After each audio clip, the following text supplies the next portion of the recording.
আসসালামু আলাইকুম, welcome to এসমাই recipes. আশা করি আল্লাহর মতো সবাই ভালো আছেন। আজকে অনেক মজাদার মাছ ভাজি বানিয়ে দেখাবো। এখানে আমি তেলাপিয়া মাছ নিয়েছি। তেলাপিয়া মাছের সাইজগুলো একটু বড়।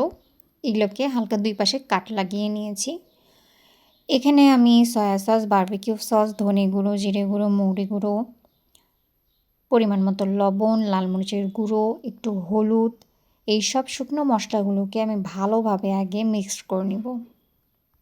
যে কোনো স্পেশাল অকেশন বা বাসায় কোনো গেস্ট এসেছে, আপনারা এই মাছ ভাজিটা তৈরি করতে পারেন বা নিজের খাওয়ার জন্য।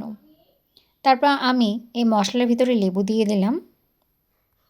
মাছের গায়ে এখন মশলা লাগানোর পরে আমি 30 মিনিটের মতো বা হাতে যদি সময় না থাকে আপনারা সাথেই মাছটাকে ভেজে নিতে পারেন। আমি ফ্রাই প্যানে তেল গরম করতে আগেই বসিয়ে দিয়েছিলাম। এখন আমি মাছগুলোকে ডিপ ফ্রাই করে নেব।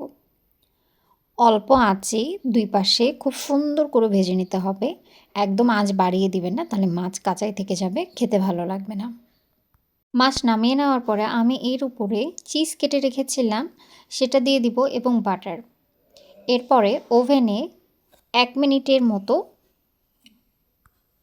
হিট করে নেব। এতে করে বাটার এবং চিজ দুটাই গলে যাবে।